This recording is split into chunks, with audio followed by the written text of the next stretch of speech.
नमस्कार साथियों, स्वागत है एक बार फिर से आप सभी का आपके अपने YouTube channel science by Amit पे।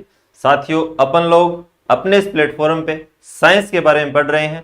साइंस के अपने 3 टॉपिक कंप्लीट हो चुके हैं। उसके बाद हमने कार्बन से रिलेटेड ही जो लास्ट अपना टॉपिक था साबुन और अपमार्जक वाला, वो अभी अभी अपन लोगों ने कंप्लीट किया है।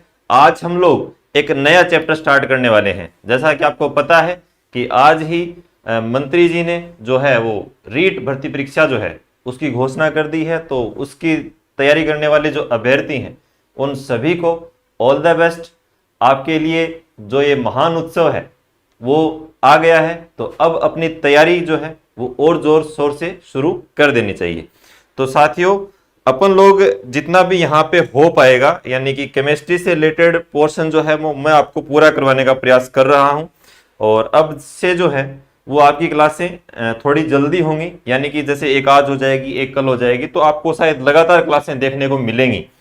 तो आप भी अपनी तैयारी जो है वो जोर शोर से शुरू कर दीजिए। साथियों, आज जो अपना टॉपिक रहेगा, अपन लोग फालतू की बातें नहीं करेंगे आपसे, ठीक है ना। वैसे भी नहीं करते, लेकिन अब और भी नहीं करेंगे। ये जो अपना टॉपिक है, टॉपिक का नाम है दैनिक जीवन में रसायन, chemistry in our daily life. जो वैसे तो आप देखेंगे, अगर आप सिलेबस उठा के देखेंगे तो कहीं आपको ये नाम नहीं दिखेगा कि आप दैनिक जीवन में रसायन के बारे में पढ़ाइए। लेकिन क्या है कि हर एक सब्जेक्ट को पढ़ने का एक पर्टिकुलर मेथड होता है, एक तरीका होता है। उस हिसाब से हम चीजों को डिवाइड करके पढ़ते हैं। हालांकि पढ़ने को ये चीजें, जैसे मैं यौगिक के चैप्टर में पढ़ाऊं तो भी कोई दिक्कत नहीं है, अगर तत्व के साथ पढ़ाऊं तो भी कोई दिक्कत नहीं है, अणु परमाणु पढ़ा करके यदि मैं वो पढ़ाऊं तो भी कोई दिक्कत नहीं है। लेकिन अगर हम इनको यहां पढ़ेंगे तो आपके छोटे छोटे टॉपिक हो जाएंगे। एक तो होता है, मतलब अपन लोग शिक्षण विधि में पढ़ते हैं ना, लघु पदों का सिद्धांत, तो यानी कि हम वो छोटे छोटे सेगमेंट हो जाएंगे और आपको पढ़ने में ये जो सब्जेक्ट है वो थोड़ा रुचिकर लगेगा। डेली लाइफ की बातें हैं तो हम लोग जितनी भी चीजें अपने हमारे चारों ओर देखते हैं, उनसे संबंधित जो चीजें हैं ना वो आपके काम आएंगी। और काम आने का मतलब ये है कि अपने तो दैनिक जीवन में तो काम आ ही रही हैं, और आपके पेपर के लेवल से भी ये क्लासें जो है, यानी कि इस टॉपिक की जो क्लासें हैं वो आपके लिए बहुत ज्यादा महत्वपूर्ण रहेंगी। यानी कि आप ये मान के चलिए कि हर एग्जाम में आपको यहां से क्वेश्चन देखने को मिल जाएगा। चीजें तो वही हैं, अलग अलग टॉपिकों से निकाली गई हैं, लेकिन वो एक जगह हो जाएंगी आपके लिए, तो थोड़ा पढ़ने में इजी रहेगा, ठीक है ना। तो दैनिक जीवन में रसायन, दैनिक जीवन में रसायन यानी कि कहने का मतलब यह है कि हम चीजों को कहां पे काम में ले रहे हैं। एक साधारण सा यदि मैं आपको उदाहरण देकर के बताऊं, तो हमारी जो लाइफ है वो रसायनों से इतनी ज्यादा घिरी हुई है कि हम इसके बिना तो आजकल जीवन की कल्पना भी नहीं कर सकते। सुबह उठने से लेकर के रात को सोने तक हमको चारों तरफ रसायन ही रसायन चाहिए। सुबह उठते हैं, सबसे पहले अपने को चाय चाहिए, तो चाय के अंदर कितने सारे रसायन होते हैं, उसमें चाय पत्ती होती है, उसके अंदर पानी है, तो वो भी एक प्रकार का यौगिक है, H2O पढ़ेंगे, पानी की संरचना हो जाएगी, उसका वो पूरा हो जाएगा। मृदु पानी, मृदु जल कौन सा होता है, कठोर जल कौन सा होता है, फिर उसके अंदर चाय पत्ती पड़ती है, अदरक पड़ती है, अदरक क्या होती है, तना होता है अदरक, तो वहां से भी क्वेश्चन आ जाते हैं। तो ऐसे कर करके छोटी छोटी चीजें हैं, उसमें शुगर पड़ती है, बाद में उसमें दूध पड़ता है, दूध का पीएच मान कितना होता है, तो ऐसे जो है वो सारी चीजें अपने को कवर करनी है। चाय पीने के बाद जो हम कोलगेट करते हैं, ब्रश करते हैं, जो टूथपेस्ट अपन लोग काम में लेते हैं, तो उसमें भी कौन सा रसायन होता है, वो क्षारीय होता है। तो हम रसायनों से एक पल भी अछूते नहीं है। साइंस हमारे चारों ओर इतनी ज्यादा घिरी हुई है कि उसके बिना तो हम वर्तमान समय में जीवन की कल्पना भी नहीं कर सकते हैं। अब अपन लोग अपने टॉपिक पे आते हैं। जैसे मैं एक साधारण सी बात करूं आपके सामने कि हमारे घरों में गृहिणियां जो होती हैं, अपनी माताएं बहनें जो भी हैं, वो अचार डालती हैं। तो अचार के परीक्षण के लिए हम ये चाहते हैं कि जो अचार है वो लंबे समय तक चले। अब अचार को लंबे समय तक चलाने के लिए उसके अंदर कोई ना कोई पदार्थ तो आपको डालना पड़ेगा। तो मतलब क्या होता है कि हमारे पास हम क्या है, हम ऐसे परिवेश में रहते हैं कि हम कम साधनों में भी अच्छा उत्पादक या अच्छा प्रोडक्ट जो है वो ले सकते हैं काम में, यानी कि बना सकते हैं। हमारे पास सीमित संसाधन है, लेकिन हमारा जो माइंड लेवल है वो इतना ज्यादा अच्छा होता है, हम लोगों का, आपका, सभी का, कि हम छोटी चीजों में, यानी कि कहने का मतलब है जुगाड़ी किस्म के इंसान होते हैं हम। और हम तो जुगाड़ जचाने में साहब अपने को है ना, वो अचार के परीक्षण के लिए भी एसिटिकमल काम में लेने की आवश्यकता नहीं है, नमक से काम चला लेंगे। समझ रहे हो, तो यानी कि कम साधनों में अधिक से अधिक प्रोडक्ट यूज में लेना कोई हम लोगों से ही सीखे, ठीक है ना।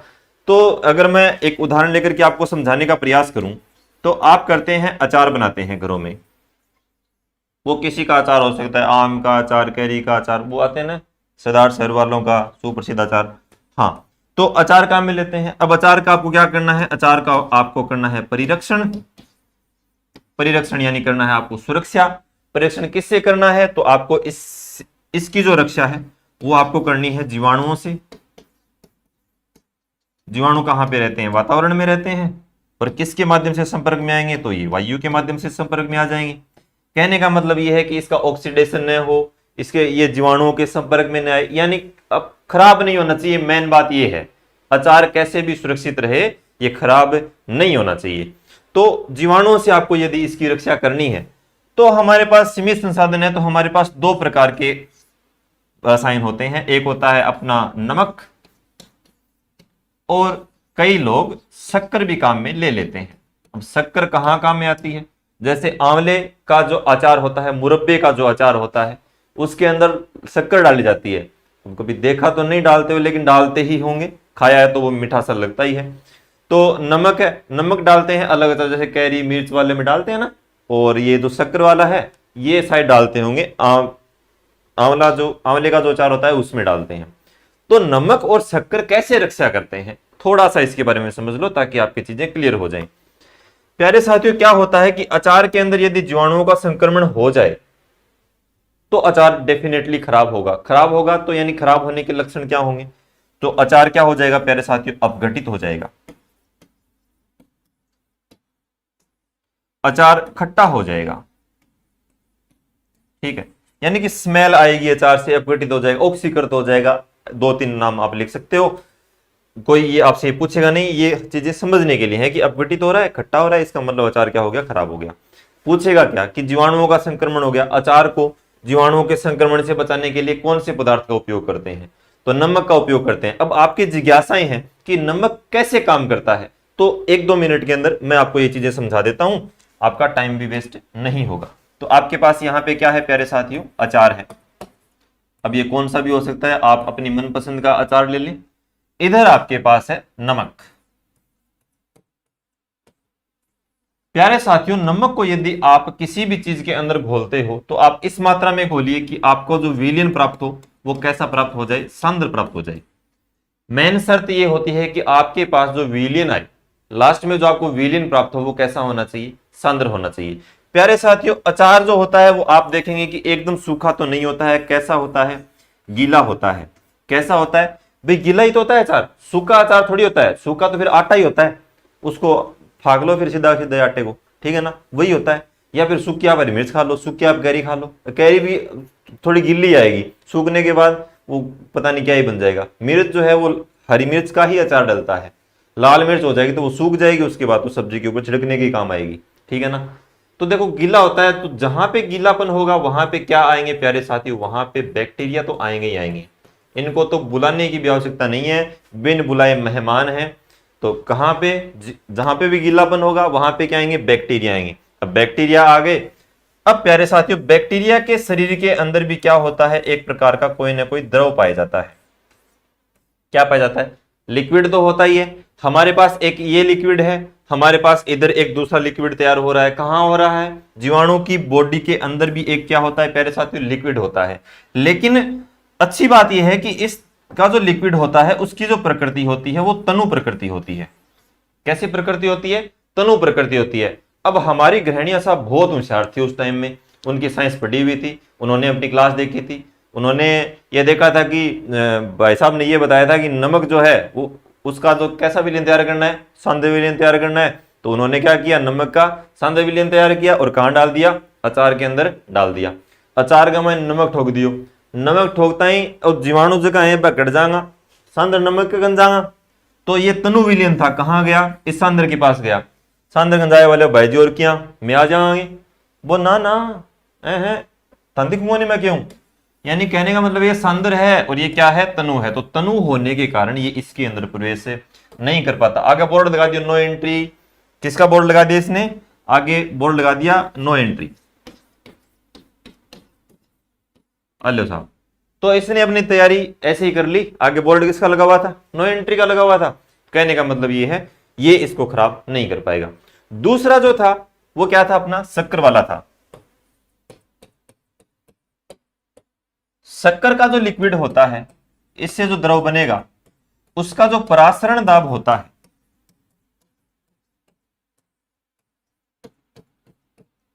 उसका मान कितना होता है प्यारे साथियों, ज्यादा होता है।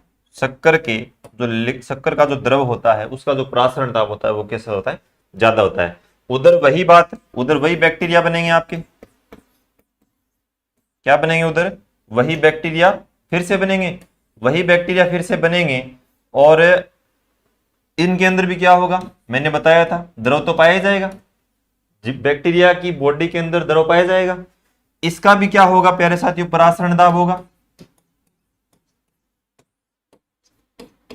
लेकिन फिर वही बात, इसका परासरण दाब कम होता है। अब इसका परासरण दाब कम होता है, फिर से जाएगा आगे, लेकिन एक बार फिर से इसको क्या मिलेगा, आगे किसका बोर्ड मिलेगा, नो एंट्री का बोर्ड मिलेगा।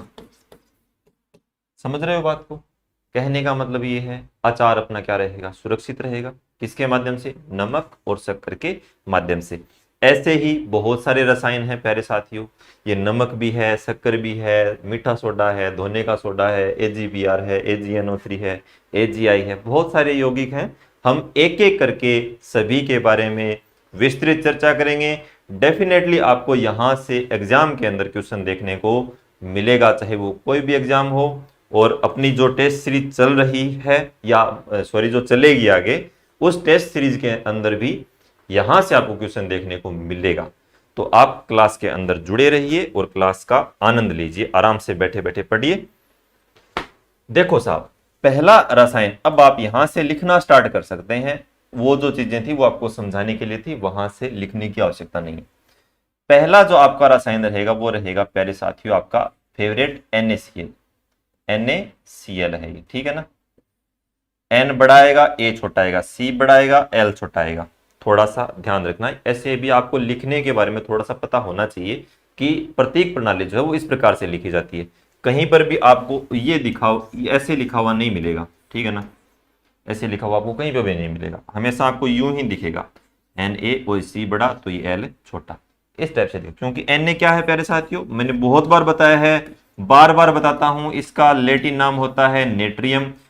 अलग जो प्रतीक चिन्ह होते हैं ना, जैसे ये नेट्रियम है, जैसे कैल्शियम का है, जैसे टंगस्टन का है, वो सारे एक बार आप देख लें। जैसे एंटीमनी का प्रतीक चिन्ह है, क्योंकि वहां से क्वेश्चन आने के ज्यादा चांस होते हैं।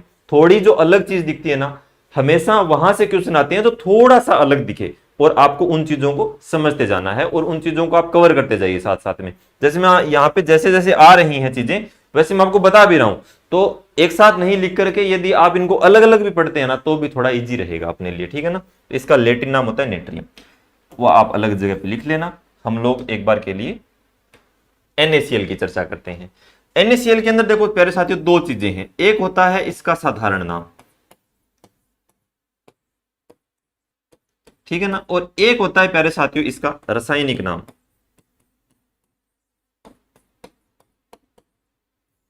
आपको मैं इतना तो मतलब समझता हूं, और इतना मैं विश्वास है मुझे आप पे कि आप मुझे ये दोनों आराम से बता पाएंगे, तो आपके माइंड में घूमने चाहिए। इसका साधारण नाम होता है प्यारे साथियों नमक, बोर्ड के पता नहीं क्या हो गया है, ठीक है ना। और रासायनिक नाम क्या होता है इसका, Na यानी कि सोडियम, और आगे Cl है तो यानी कि क्लोराइड, सोडियम क्लोराइड इसे बोलते हैं, ठीक है प्यारे साथियों। इसे क्या बोलते हैं, सोडियम क्लोराइड बोलते हैं। NaCl साधारण नाम नमक, रासायनिक नाम सोडियम क्लोराइड। प्यारे साथियों, नमक जो होता है वो अपने को दो तरीके से प्राप्त होता है। कितने तरीके से प्राप्त होता है, दो तरीकों से प्राप्त होता है। पहला कौन सा तरीका प्यारे साथियों, पहला वही समुद्री जल या खारा जल बोल दो। मैं यहां पे समुद्री लिख रहा हूं तो आप इसे खारा जल ही समझेंगे। समुद्री जल खारा पानी होता है, ठीक है ना। और वैसे भी एक चीज मैं आपको और बता दूं, यहाँ पे खारे पानी से मेरे को एक चीज याद आ गई है, थोड़ा आप अलग लिख लेना उसको। NaCl plus H2O, NaCl plus H2O। NaCl के अंदर यदि आप पानी डाल देते हैं तो ये कैसा विलयन बन जाएगा, इसे बोलते हैं प्यारे साथियों ब्राइन वाटर।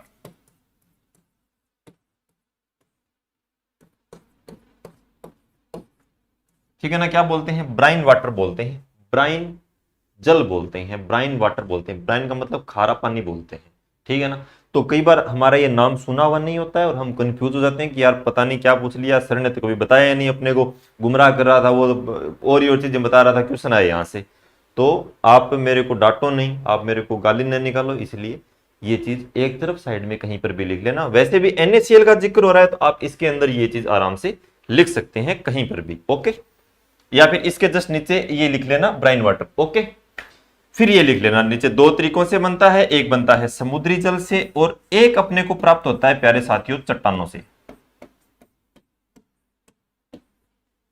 अब चाहे वो समुद्री जल से प्राप्त हो, चाहे वो आपको चट्टानों से प्राप्त हो, इन दोनों से ही जो नमक अपने को प्राप्त होता है वो कैसा होता है प्यारे साथियों? वो रहेगा आपका अशुद्ध। कैसा नमक प्राप्त होता है प्यारे साथियों? अशुद्ध नमक प्राप्त होता है। तो क्या हम लोग अशुद्ध नमक खा लेंगे क्या? आप बोलेंगे नहीं, कैसे बातें करते हो, हम पैसे वाले हैं, अशुद्ध नमक नहीं खाते हैं, आयोडीन युक्त ताजा नमक खाते हैं। तो चलिए इसे क्या करते हैं प्यारे साथियों, इसे करते हैं अपन लोग शुद्ध करते हैं। क्या करते हैं? इसे अपन लोग शुद्ध करते हैं। शुद्ध करने के लिए क्या डालना पड़ेगा? शुद्ध करने के लिए क्या डालना पड़ेगा? शुद्ध करने के लिए इसके अंदर डालना पड़ेगा अपने को HCl। क्या डालना पड़ेगा प्यारे साथियों? HCl डालना पड़ेगा। और HCl कौन सी अवस्था में होगा? ये HCl होगा ये प्यारे साथियों गैसीय अवस्था में। अगर मैं आपसे पूछ लूं कैसा HCl डालेंगे, तो आप बोलेंगे कि HCl गैस डालेंगे, HCl गैस प्रोवाइड करेंगे। और HCl गैस जैसे ही प्रोवाइड करेंगे, ये कैसा बन जाएगा आपका नमक? क्या हो जाएगा? शुद्ध बन जाएगा। अगर आपने अम्ल और क्षार के अंदर, अम्ल का जो पार्ट था उसके अंदर मैंने दो पार्ट बताए थे, एक बताया था कार्बनिक अम्ल, एक बताया था अकार्बनिक अम्ल। अकार्बनिक अम्ल यदि आपने ध्यान से पढ़ा है, यदि आपने ध्यान से सुना है, यदि आपने उसको रिपीट किया है, तो वहां पे मैंने आपको एक चीज बताई थी, अगर आपके याद है तो, नहीं याद है गलत बात है, याद है बहुत अच्छी बात है। क्या बताया था कि नमक के शुद्धिकरण के लिए, नमक के शुद्धिकरण के लिए वहां पे हम क्या करते हैं? HCl काम में लेते हैं। इसीलिए HCl को क्या बोलते हैं? नमक का तेजाब बोलते हैं। क्या बोलते हैं प्यारे साथियों? नमक का तेजाब। किसी का यदि उपनाम कुछ पड़ता है तो उसके पीछे कोई ना कोई रीजन होता है। तो नमक को शुद्ध करने के लिए HCl गैस प्रोवाइड करते हैं। HCl का अन्य नाम क्या होता है? नमक का तेजाब होता है। याद रखना ये बात, वहां पे मैंने लिखवाई है ये बात, ठीक है ना, HCl गैस वाली। तो ये HCl जो है किस फॉर्म में होगा? गैसीय फॉर्म में होगा, ये भी याद रखना है, इंपॉर्टेंट है ये चीज। HCl गैस प्रोवाइड करते हैं, ठीक है ना, HCl गैस प्रोवाइड करते हैं, याद रखना ये बात, ओके। अब ये कैसा रहा? कहा अशुद्ध था और ये क्या हो गया? अब शुद्ध हो चुका है, ठीक है ना। अब देखो, अब आपके मन में आ रहा होगा समुद्री से कैसे? तो समुद्र का पानी फैलाते हैं, भाप बन के उड़ जाएगा, नीचे नमक शेष रह जाएगा। चट्टानों से जो सेंधा नमक जो आता है ना, ठीक है ना, जिसके अंदर वो अच्छी सी स्मेल आती है, वही वाली, हाँ, वो जो सेंधा नमक है ना, वो अपने को चट्टानों से प्राप्त होता है, ठीक है। तो आइए अब आगे चलते हैं, ये आपकी चीज समझ में आ गई होगी। यहां से जो क्वेश्चन आएगा वो ये आएगा, समुद्र से किस प्रक्रिया के द्वारा अपने को नमक प्राप्त होता है? तो आप बता देंगे भाप आसवन बता देंगे, या आसवन की क्रिया या वाष्पीकरण की क्रिया आप बता देंगे, ठीक है ना। वो नॉर्मल सी बात है, आप साइंस पढ़ने वाले विद्यार्थी हैं, इतना आप समझते हैं, ये मैं मान के चल रहा हूं। फिर नमक के शुद्धिकरण के लिए कौन सी गैस? तो HCl गैस डालते हैं। दो ही क्वेश्चन अच्छे हैं, और ऊपर साधारण नाम पूछ लेगा, रासायनिक नाम पूछ लेगा, एक ब्राइन वाटर का बता दिया, नॉर्मल सी चीजें हैं। अब देखो इसके कुछ एक यूज होते हैं, उपयोग क्या क्या है नमक के? तो सर कैसे बातें करते हो, यूज नहीं पता क्या अपने को? एक होता है इसका खाने में, ठीक बात है भैया, खाने में होता होगा। और मैं यदि आपसे पूछूं और इसका कोई उपयोग बताओ, तो मैं थोड़ा एक नेक्स्ट पेज ले लेता हूं, इसका आप स्क्रीनशॉट ले लें ताकि आपको अच्छा लगे। देखो उपयोग बता रहा हूं मैं आपको नमक के। एक तो होता है खाने में स्वादानुसार, ठीक है ना, किसके अनुसार? आपके स्वाद के अनुसार, जितना आपको अच्छा लगे, कोई खारी खाते हैं, कुछ मीठे खाते हैं। और बताइए, मांस, मछली, आदि के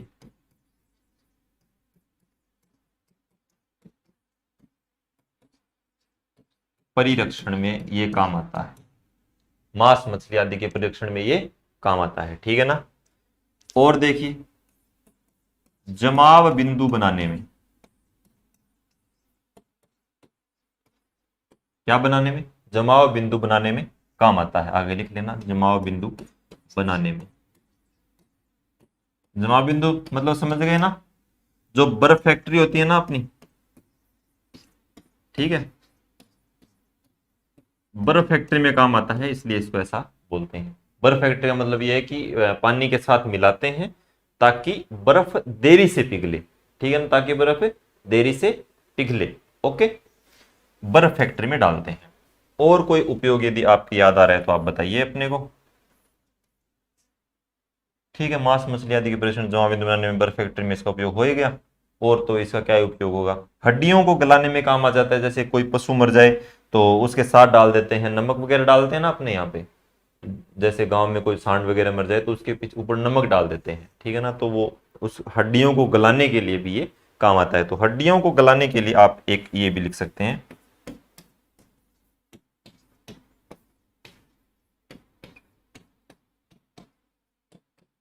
ठीक है।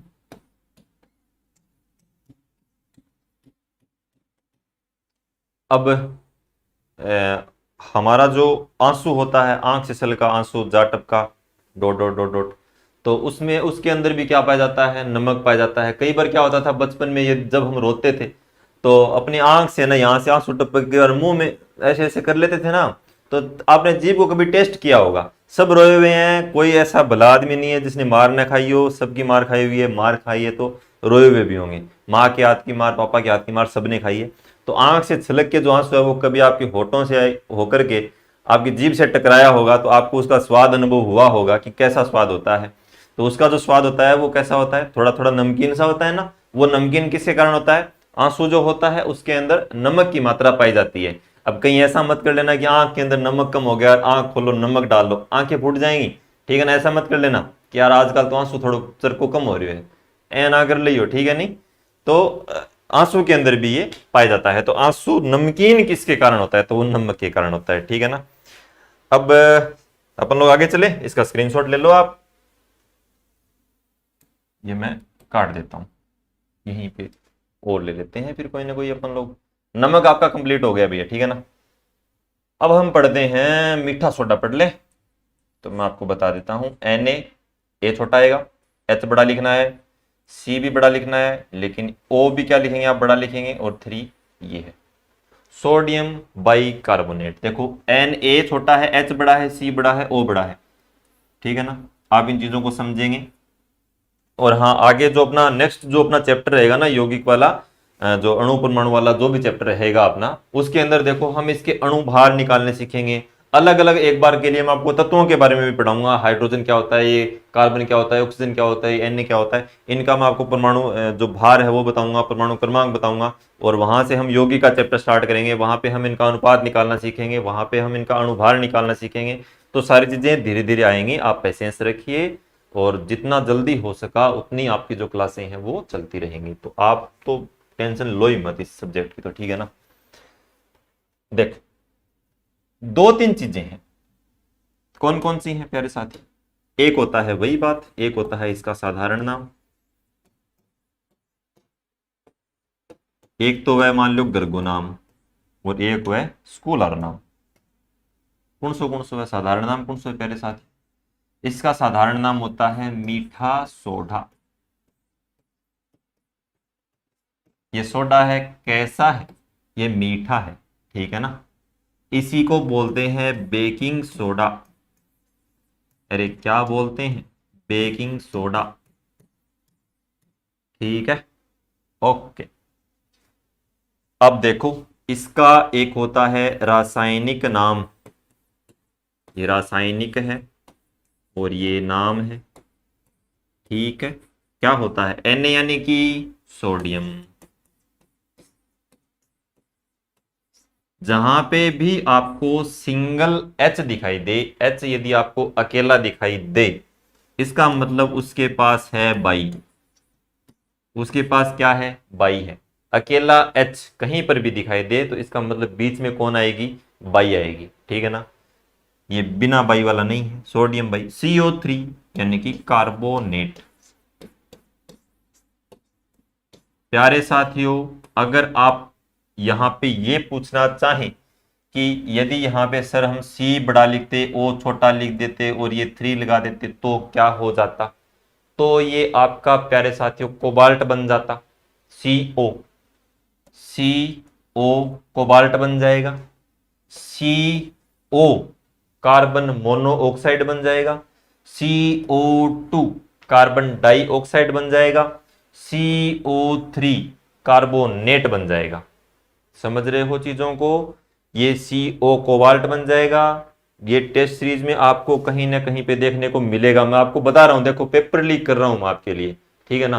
कितनी बड़ी बात है, देखो ये एक बार पूछ लिया गया था आर्मी के पेपर में आया हुआ क्वेश्चन है, दोनों ऑप्शन थे, ये भी था और ये भी था, CO और ये डायरेक्ट क्या दिया था, CA बड़ा लिख दिया था, तो कंफ्यूज हो गए थे लोग, पता नहीं चला था कि क्या कुछ है क्या कुछ नहीं है।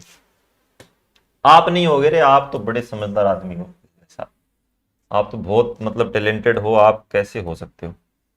ठीक है ना। तो दो नाम पता चल गया आपको, रासायनिक नाम, साधारण नाम, मीठा सोडा, बेकिंग पाउडर। खाने का सोडा भी इसे बोलते हैं, एक नाम और होता है इसका, खाने का सोडा। अब इसके कुछ एक उपयोग देख लो। मैं ये बता रहा हूं भैया कि यहां से ना क्वेश्चन आता ही आता है इससे। अच्छा फिर तो आदमी हो, ठीक है नहीं। उपयोग देखो, उपयोग क्या क्या होएगा। पहला उपयोग खाने में, पहला है तो कौन सा उपयोग होता है, सीधा नहीं खाया जाता है भैया, सीधा मत खा लेना, हालत खराब हो जाएगी, सीधा नहीं खाते हैं, ठीक है ना, खाने के साथ खाते हैं। आपने छोले भटूरे तो देखे ही होंगे, ये चर्चा पहले भी की है हमने। छोले को तो छोड़ दो, भटूरे पे फोकस करो। भटूरा जो होता है ना वो इस टाइप से नहीं होता क्या, ऐसे गोल गोल रोटी होती है, उसके ऊपर ऐसे फूला हुआ सा होता है, ठीक है ना, ऐसा होता है ना। ये भटूरा जिस गैस के कारण फूल जाता है, नीचे से आग लगेगी तो भटूरा क्या होगा बेचारा, फूलेगा। कौन सी गैस के कारण फूलता है, तो गैस यदि इसके अंदर पूछ ली जाए तो गैस तो हो जाती है CO2, लेकिन वो CO2 गैस इसके पास आई कहां से, तो अब बताएंगे आप कि NaHCO3 इसके अंदर डाला था और यहां से कौन सी गैस प्राप्त हो गई, इसको CO2 गैस प्राप्त हो गई।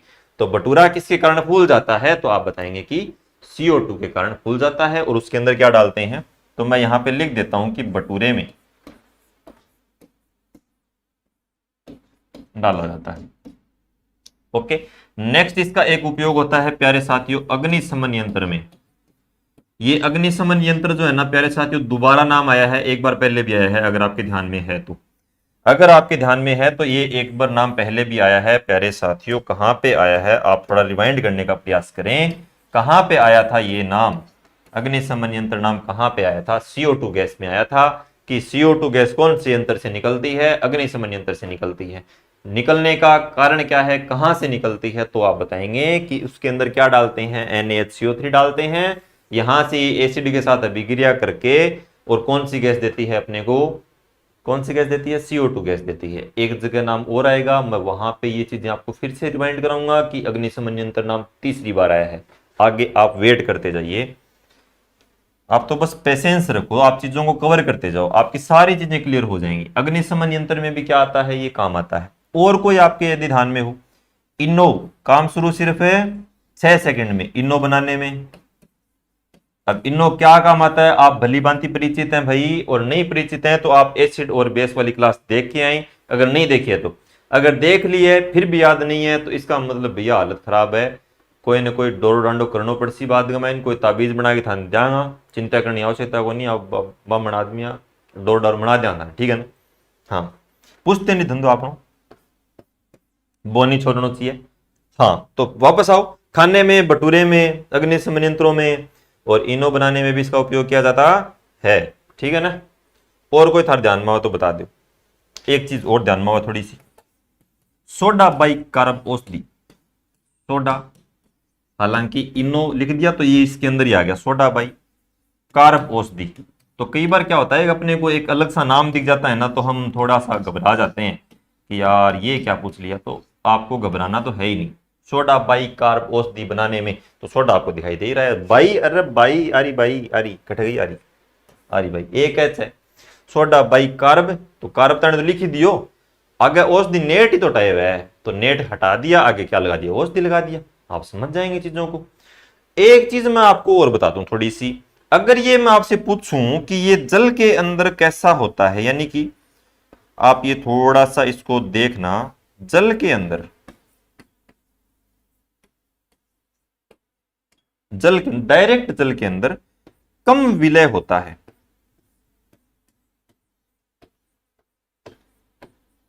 ठीक है ना, यानी कि जल के अंदर ये थोड़ा क्या घुलेगा प्यारे साथियों को, थोड़ा बहुत ही घुलेगा, घुलता नहीं है आसानी से जल के अंदर। ठीक है ना, याद रखना, आरबीएससी की बुक में यूं की यूं ये लाइन लिखी हुई है आपके लिए, तो यहां से भी ये लेटेस्ट क्वेश्चन है, आप ये मान के चलिए। तो जल के अंदर ये थोड़ा क्या होता है प्यारे साथियों, कम घुलता है। ठीक है ना, ओके। चलो, जल के अंदर क्या घुलता है प्यारे साथियों, ये कम घुलता है। तो ये आपका जो NaHCO3 है वो आपका क्या हो चुका है प्यारे साथियों, कंप्लीट हो चुका है। इसका आप एक बार स्क्रीनशॉट ले, फिर अपन लोग 1-2 मिनट बातें करते हैं थोड़ी सी। देखो अब क्या है प्यारे साथियों, आपके ये आज दो जो है वो आपके दैनिक जीवन में रसायन से संबंधित यौगिक मान लो, आप उनको पदार्थ मान लो, वो आपके कंप्लीट हो गए हैं।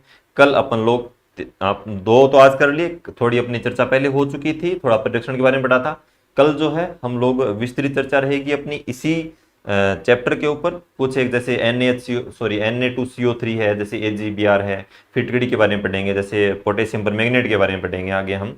तो वो जो चीजें हैं वो आपके आएंगी कल वाली क्लास के अंदर, तो आप कल वाली क्लास का इंतजार करिए। और इन चीजों को आप अपने, अगर आपने नोट्स बना रखे हैं बहुत अच्छी बात है, अगर आपके पास कुछ मैटर लिखा हुआ है बहुत अच्छी बात है। इनमें से यदि आपको कुछ चीज नहीं लगे तो आप उसके अंदर ऐड कर सकते हैं, आप नए नोट्स भी बना सकते हैं। यदि आप LDC की तैयारी कर रहे हैं, तो अगर आप रीट की ही तैयारी कर रहे हैं तो नोट्स बनाने वाला समय जो है प्यारे साथियों वो अब है नहीं। आप उन चीजों को कवर करते जाएं, आपने जो पुराना मैटर जहां कहीं भी आपका लिखा हुआ है आप वो आगे रखें, क्लास चलाएं। और क्लास को आप, रिकॉर्डेड क्लास आपको मिल रही है, लाइव इसलिए नहीं लेता ताकि आपका ज्यादा टाइम वेस्ट ना हो। लेने को तो लाइव क्लास ले सकते हैं, फिर मैं आपके कमेंट देखूं, फिर मैं आपको आपसे बातें करूं, आपसे मैं ये बोलूं हाँ साथियों गुड मॉर्निंग ये तो वो जो सारी चीजें हैं ना, वो एक बार के लिए आपका जो पेपर है ना वहां पे ये चीजें संभव नहीं है। तो आप एक काम करें, आप रिकॉर्डेड क्लास आपको मिल रही है, आप उसकी स्पीड को थोड़ा बढ़ा लीजिए। आप 1.5 गुना में देखेंगे, 2.25 में देखें, दो तो थोड़ा ज्यादा हो जाएगा शायद। वैसे भी मैं इतना धीरे तो नहीं बोलता हूं, लेकिन आप जैसे भी आपको समझ में आए चीजें वैसे वैसे आप इन चीजों को देखते जाएं। और हमारा जो टेलीग्राम चैनल है साइंस बाय अमित सर के नाम से ही है, तो आप वो भी ज्वाइन कर लें, ताकि आपको जो भी एक क्लास का जो लिंक है वो वहां पे आपको मिल जाता है। थोड़े ही दिनों में साइंस की जो टेस्ट सीरीज है, मैं आपको बार बार बता रहा हूं कि वो स्टार्ट हो जाएगी। लगभग मान के चलिए 5 या 6 दिन के अंदर वो टेस्ट सीरीज जो है वो आपकी स्टार्ट हो जाएगी विधिवत रूप से। तो टाइम टेबल क्या रहेगा वो आपको बता दिया जाएगा, जिस दिन घोषणा होगी उस दिन हम आपको सारी चीजें अवगत करा देंगे। टेंशन लेने वाली कोई आवश्यकता नहीं है आपको, ठीक है ना। और टेस्ट से संबंधित कोई जानकारी जितनी भी होगी उसका एक अलग से आपको वीडियो मिल जाएगा देखने के लिए, ठीक है ना। तो आप टेलीग्राम चैनल भी ज्वाइन कर लें। रीट की वैकेंसी की डेट तो आई गई है, ये अंतिम प्रहार है, अंतिम 100 दिन है, यही निर्धारण करेंगे कि आप कितना अपना अच्छा दे पाते हैं। हम लोग रीट अभ्यर्थी ही हैं, तो आप शायद बहुत अच्छा करेंगे, हम लोग बहुत अच्छा पढ़ेंगे। कल को ऐसा ना हो कि मतलब जब हम अंतरात्मा से सवाल पूछें तो एक बात नहीं खटकनी चाहिए, मतलब खुद से अगर सवाल करें तो ये बात कहीं पर भी फील नहीं होनी चाहिए कि यार अपने लड़ाई जो थी ना वो दमदार नहीं थी। जीत हार तो देखो अलग अलग पहलू हैं, लेकिन अपनी जो लड़ाई है ना वो बड़ी दमदार होनी चाहिए प्यारे साथी। तो आप एक योद्धा की भांति युद्ध करेंगे, और आपके पास जो भी आपकी तलवार है, ये जो आपकी तलवार है इसे लग जाइए, आराम से तैयारी करिए, अपनी पढ़ाई में मस्त रहिए, नेगेटिव चीज़ों को छोड़िए। एक बार के लिए थोड़ा ही समय बचा है, नेगेटिव चीज़ें आपको यूं लगे कि यार ये चीज़ अपने को परेशान कर रही है तो आप छोड़ दीजिए उसको, नहीं भैया तुम जा एक बार के लिए। नेगेटिव चीज़ों से इतना दूर रहना है, आपको उनके नज़दीक आना ही नहीं है, नेगेटिव चीज़ों के पास आपको नहीं जाना है। जो चीज़ आपको अच्छी लगती है, जो चीज़ आपको मोटिवेट करती है, उनसे आप मिलिए भी, उनसे आप बातें करिए, कोई दिक्कत वाली बात नहीं है। आराम से अपनी नींद भी पूरी लीजिए, ऐसा नहीं है कि आप सोए नहीं, बीमार हो जाएंगे खामखा। लेकिन अच्छी नींद लें, अच्छी पढ़ाई करें, अच्छा खाना खाएं, कोई दिक्कत वाली बात नहीं, अपनी पढ़ाई में मस्त रहें प्यारे साथियों, ठीक है ना। आज बातें भी खूब कर ली और पढ़ाई भी खूब कर ली, ठीक है प्यारे साथियों। तो मिलते हैं नेक्स्ट क्लास में, तब तक अपने स्वास्थ्य का ख्याल रखिए। जय हिंद, जय भारत, शुभ रात्रि।